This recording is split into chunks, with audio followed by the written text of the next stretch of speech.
Hi friends, welcome back. तो friends, अभी का वीडियो है operation sunrise, the revenge of a para SF commando. अरे वाह, इंडियाज ब्रेवेस्ट।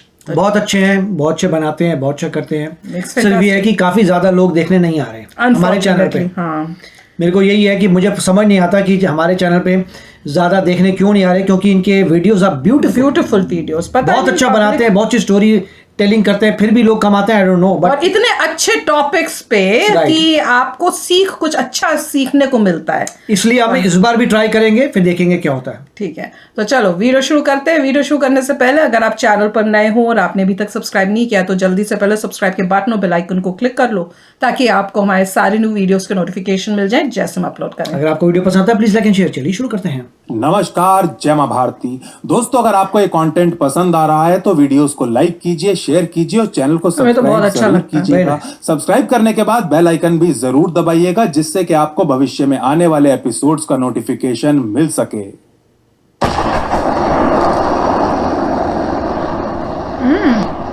5.1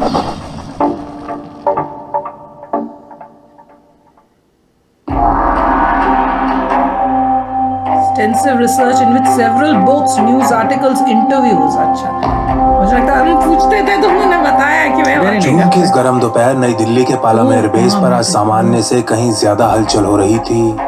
इंडियन आर्मी के पैरा एसएफ के कमांडोज कॉन्गो जाने की तैयारी जो कर रहे थे। दशकों से युद्ध भूमि बना हुआ एक अफ्रीकन देश जहां इन भारतीय कमांडोज को यूएन के पीस कीपिंग मिशन में सर्व करना था।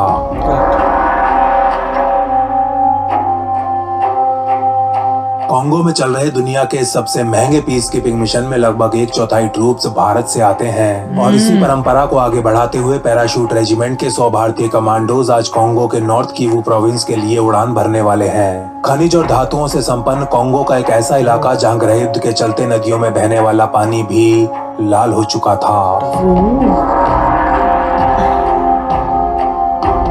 भारतीय एसएफ के कमांडोज अपने कॉन्गो मिशन के लिए निकलने ही वाले थे कि तभी असम में स्थित पैरा एसएफ बेस से इन्हें एक कॉल आती है और अगले 5 मिनट में इनके ऑर्डर्स पूरी तरह बदल चुके होते हैं। इस कॉल के बाद ये कमांडोज यहाँ खड़े एक प्लेन में सवार तो होते हैं, लेकिन अब इनका डेस्टिनेशन कॉन्गो नहीं बल्कि मणिपुर होने वाला था। 77 व्हील्ड वाइपर्स स्क्वाड्रन का C-130J फुल थ्रॉटल मोड में दिल्ली और मणिपुर के बीच 2350 किलोमीटर का सफर तय करना शुरू कर देता है।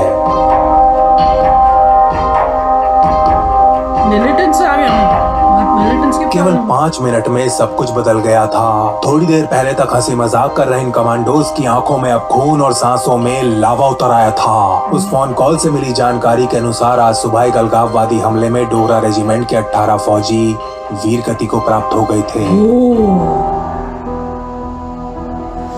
5 जून 2015 की सुबह मणिपुर में डोगरा यूनिट के काफिले को एक साथ 3 अलगाववादी संगठनों द्वारा निशाना बनाया गया था।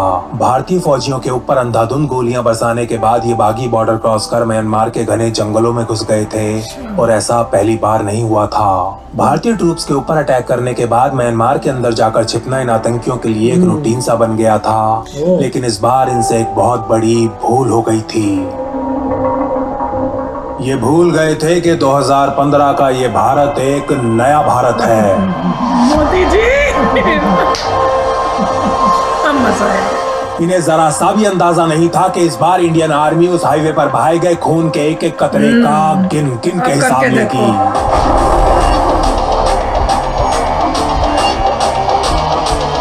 प्रतिशोध की ज्वाला में दहक रही भारतीय फौज इस बार एक ऐसे ऑपरेशन को अंजाम देगी जिससे दुश्मन की आत्मा कांप उठेगी। एक ऑपरेशन जिसके बाद बंदूक उठाना तो दूर की बात, पूरे नॉर्थ ईस्ट में कोई भारतीय फौजियों की तरफ आंख तक नहीं उठाएगा। वेरी गुड, होना भी यही चाहिए कि ऐसे तुम्हें तबाह कर देंगे, तुम सोचो भी मत। इतनी हिम्मत।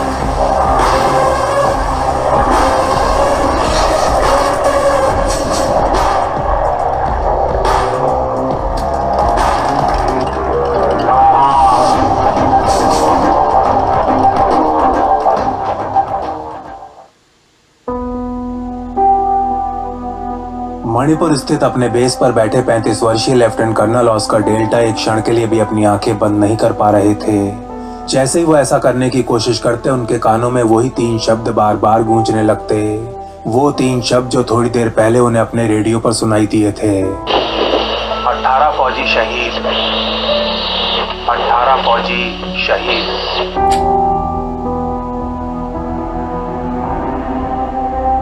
मणिपुर की राजधानी से कोई 100 किलोमीटर दूर जंगल के बीच से गुजर रही इस हाईवे की हवा में आज की सुबह एक दिल दहला देने वाली गंध भरी हुई थी। गंध जो बुरी तरह जल चुके 18 भारतीय जवानों के पार्थिव शरीरों से आ रही थी।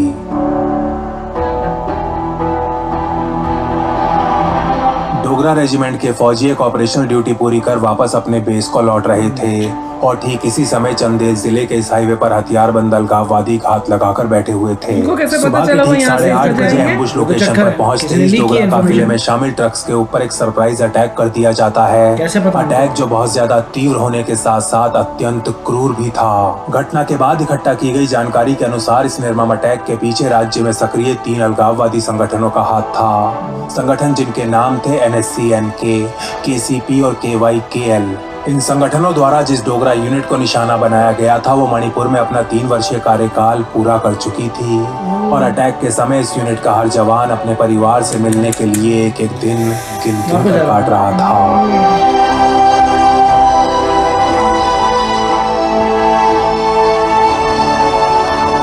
इन्फॉर्मेशन किसने दी है? किसने बताया? वहां से और यही बात लेफ्टिनेंट कर्नल ऑस्कर डेल्टा को अंदर ही अंदर खाए जा रही थी। उनको एक क्षण के लिए भी आराम से बैठने नहीं दे रही थी।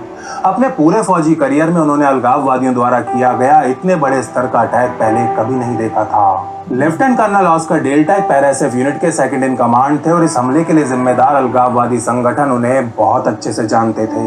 वो जानते थे कि लेफ्टिनेंट कर्नल कैसा दिखता है, उनके साथ क्या क्या कर चुका है और अगर अपने पे आ जाए तो क्या क्या कर सकता है।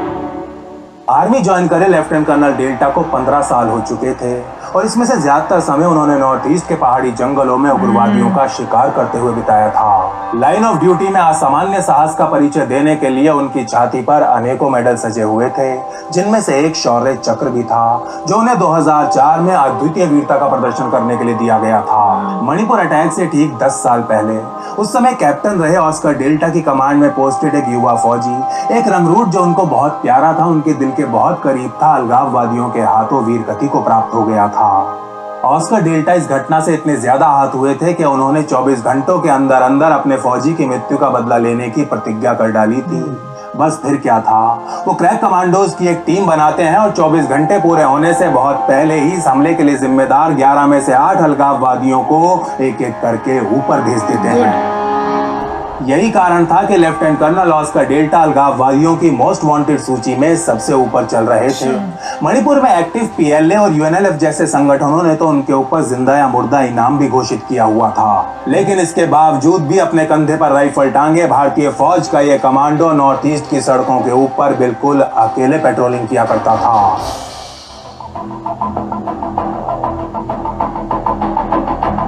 लेकिन ऐसा भी नहीं था कि अपनी इस बहादुरी की लेफ्टिनेंट कर्नल डेल्टा को कोई कीमत नहीं चुकानी पड़ी थी।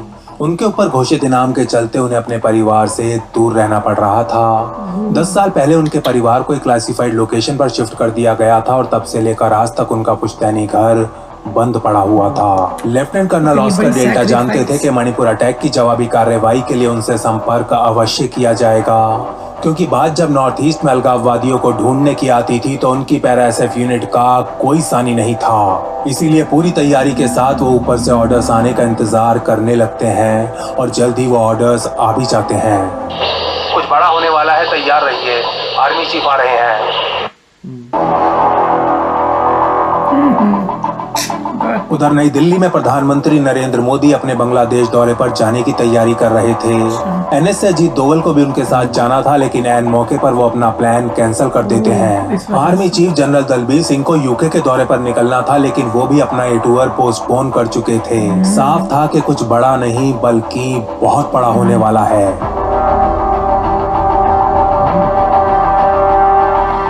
5 जून 2015 की शाम जनरल दलबीर सिंह दिल्ली से इंफाल के लिए निकल जाते हैं, जहां 3 कोर के commander lieutenant general Bipin Rawat उन्हें पूरी सिचुएशन के ऊपर ब्रीफ करते हैं। ये एक अल्ट्रा हाई लेवल की ब्रीफिंग थी जिसमें लेफ्टिनेंट कर्नल ऑस्कर डेल्टा और उनके सीईओ के अलावा बस कुछ चुनिंदा ऑफिसर्स को ही शामिल किया गया था।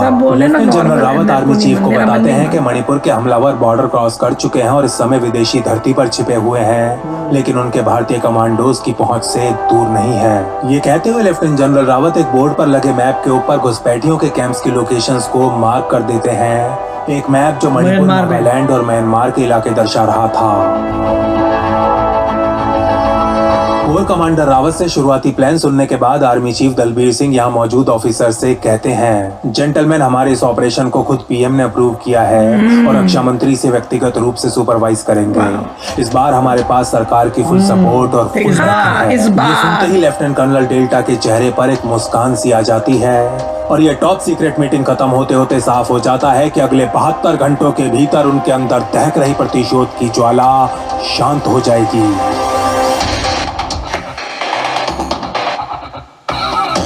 पैरा एसएफ को बॉर्डर क्रॉस कर म्यांमार के अंदर सर्जिकल स्ट्राइक्स करने की अनुमति दे दी गई थी। स्ट्राइक जिन्हें दिल्ली में बैठी केंद्र सरकार समय आने पर पूरी दुनिया के सामने स्वीकार भी करने वाली थी। यहाँ मौजूद ऑफिसर्स को इस सुसमाचार देते हुए आर्मी चीफ दलबीर सिंह आगे कहते हैं, जेंटलमैन, इन सर्जिकल स्ट्राइक्स को 7 जून की सुबह एग्जीक्यूट किया जाएगा and this mission will be called operation sunrise.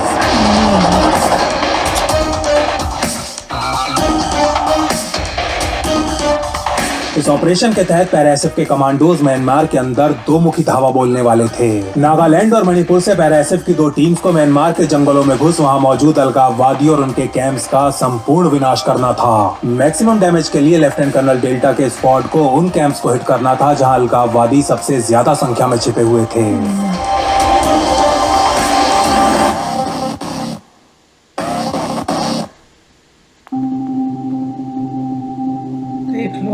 Briefing के तुरंत बाद ही लेफ्टिनेंट कर्नल डेल्टा ऐसे कैंप्स को सेलेक्ट करने में लग जाते हैं जहां उनके अनुसार इस समय अलगाववादी खुद को सबसे ज्यादा सुरक्षित महसूस कर रहे होंगे और सैकड़ों सैटेलाइट इमेजेस और कम्युनिकेशंस को खंगालने के बाद ऑस्कर डेल्टा म्यांमार के जंगल में स्थित ऐसे 3 कैंप्स को सेलेक्ट कर लेते हैं। अलगाववादियों से भरे इन कैंप्स के ऊपर डेल्टा के स्क्वाड को मणिपुर से अटैक लॉन्च करना था और ठीक इसी समय नागालैंड में पोस्टेड एक पैरा एसएफ स्क्वाड को भी बॉर्डर पार जा पहले से सेलेक्ट किए गए कैंप के ऊपर धावा बोलना था। नागालैंड वाले स्क्वाड के लिए तो अपने टारगेट कैंप तक पहुंचना कोई ज्यादा मुश्किल बात नहीं थी, लेकिन मणिपुर में बैठे लेफ्टिनेंट कर्नल डेल्टा के सामने एक बहुत बड़ी समस्या आन खड़ी हुई थी।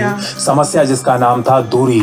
म्यांमार में स्थित ये कैंप जंगल के बहुत ज्यादा भीतर थे और इनके ऊपर केवल 2 दिनों में मणिपुर से स्ट्राइक करना काफी ज्यादा कठिन साबित हो सकता था। लेफ्टिनेंट कर्नल डेल्टा जानते थे कि ऑपरेशन की सफलता को सुनिश्चित करने का उनके सामने केवल एक ही मार्ग है, डी-डे की तारीख को पोस्टपोन करना। उनके आकलन के अनुसार कैंप्स की दूरी को ध्यान में रखते हुए उन्हें और ज्यादा समय की आवश्यकता थी। इसके अलावा वो एक और प्रॉब्लम से भी जूझ रहे थे। 5 जून के दिन मणिपुर में पैरा एसएफ के मात्र 40 कमांडोज ही मौजूद थे। यही कारण था कि यूएन पीस कीपिंग पर जाने के लिए पालामेर बेस पर खड़े उन 100 कमांडोज को कांगो की जगह मणिपुर आने का आदेश दे दिया गया था, लेकिन ये कमांडोज 6 जून की सुबह होने से पहले यहाँ नहीं पहुँच सकते थे।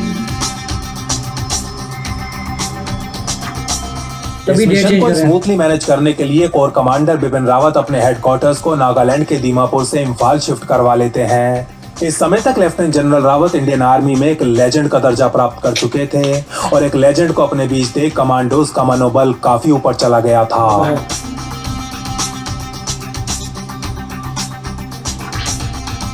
लेफ्टिनेंट कर्नल डेल्टा द्वारा सेलेक्ट किए गए तीनों कैंप्स एक दूसरे के साथ बने हुए थे और इंटेलिजेंस इनपुट्स के अनुसार इन कैंप्स में इस समय लगभग 100 अलगाववादी मौजूद थे, जिसका मतलब ये था कि केवल 40 कमांडोज के साथ इस मिशन को अंजाम देना संभव तो था, लेकिन साथ ही थोड़ा सा खतरनाक भी। इसीलिए 5 जून को आधी रात के बाद लॉन्च की तारीख को 2 दिन और आगे बढ़ा दिया जाता है। ऑपरेशन सनराइज को अब 7 की जगह 9 जून के दिन लॉन्च किया जाना था। 2 दिन और मिलने का मतलब था कि अपने टारगेट तक पहुंचने के लिए भारतीय कमांडोज के पास अब पर्याप्त समय था। इसीलिए चैन की कुछ सांस लेने के बाद लेफ्टिनेंट कर्नल डेल्टा अपने कमांडोज को कुछ घंटे सोने का आदेश देते हुए कहते हैं, कमांडोज पता नहीं इसके बाद फिर कब ठीक से सोने को मिलेगा, इसलिए थोड़ी देर के लिए सब सो जाओ और हाँ, कोई गपशप नहीं और मोबाइल पे कोई चैटिंग वैटिंग भी नहीं।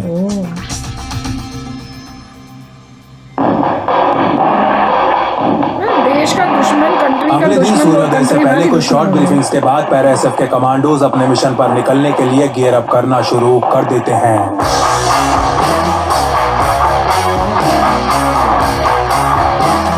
इनके इस मिशन के बारे में कुछ मुट्ठीभर ऑफिसर्स के अलावा और कोई कुछ नहीं जानता था।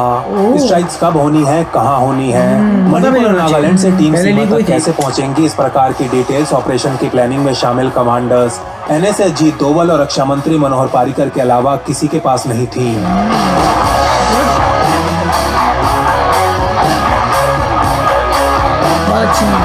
सर से पैर तक पूरी तरह हथियारों से लदे पैराएसएफ के इन 64 कमांडोज को लेफ्टिनेंट कर्नल डेल्टा ने खुद अपने हाथों से चुना था। ऑपरेशन सनराइज के लिए कमांडोज अपने साथ Carl Gustav 84 mm rocket launchers, Kalashnikov machine gun, Star 21 assault rifles, Colt M4 carbines, AK-47 7.62 mm की स्नाइपर राइफल्स और under barrel grenade launchers carry कर रहे थे। लेफ्टिनेंट कर्नल डेल्टा ने हर बार की तरह इस मिशन के लिए भी अपनी फेवरेट M4A1 कार्बाइन और साइलेंसर लगी उजी सब मशीन गन को चुना था।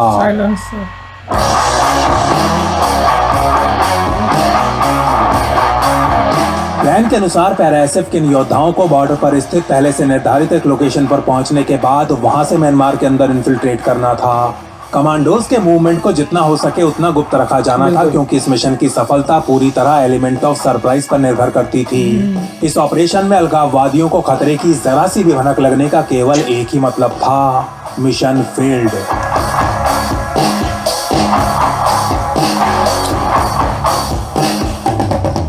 Oh my God, this is just nice. बहुत अच्छा प्रेजेंटेशन इज रियली गुड और मतलब सुन के खून खौलता है और लगता है कि भैया हिम्मत कैसे हुई कि तुम हमारे जवानों को तुम इस तरह से अटैक करके। और स्पेशली उन्होंने बताया कि इस बार जो है पीएम का सपोर्ट था, पूरी सेंट्रल गवर्नमेंट का सपोर्ट था, ये तब लोगों को लगा यस अब हमारी पूरी कंट्री हमारे साथ है।